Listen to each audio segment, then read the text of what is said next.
Laptop অথবা পিসিতে password দিতে হলে এখানে প্রথমে স্টার্ট বাটন ক্লিক করে লিখবেন পাসওয়ার্ড চেঞ্জ শব্দটা ক্লিক করবেন, দেখবেন চলে আসবে এভাবে। এখানে পাসওয়ার্ড পর নিচে লিখবেন অ্যাড লেখা আছে, অ্যাডে ক্লিক করবেন। অ্যাডে ক্লিক করার পরে দেখবেন তিনটা ঘর আসছে, প্রথম ঘরে প্রথম পাসওয়ার্ড দিবেন, যে কোনো একটা পাসওয়ার্ড দিলেন, দেখে নিলেন এটা পাসওয়ার্ড দিয়েছেন। দ্বিতীয় ঘরে সেম পাসওয়ার্ডটা ইউজ করবেন, যেমন আমি দিয়েছি 1 2 3 4 5, এভাবে আপনি দেওয়ার পরে আপনি চলে আসবেন নিচে নিচে হাইন্ড শব্দ আছে, এখানে 1 2 3 দিলাম, কারণ 1 2 3 4 5 দিতে হবে না এখানে। তারপর দেখতে ফিনিশ করতে হবে, ফিনিশ করে দিলে শেষ।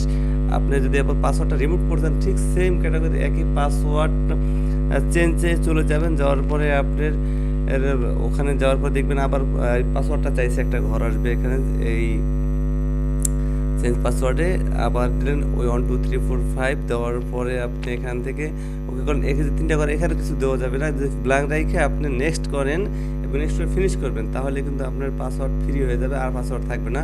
এক্ষেত্রে আর পাসওয়ার্ড নাই, দেখতে পাচ্ছেন। এভাবে ল্যাপটপে পাসওয়ার্ড এবং ল্যাপটপ অথবা ডেস্কটপে পাসওয়ার্ড চেঞ্জ করা এবং অ্যাড করা যায়। আপনাদের সকলকে ধন্যবাদ দেখার জন্য।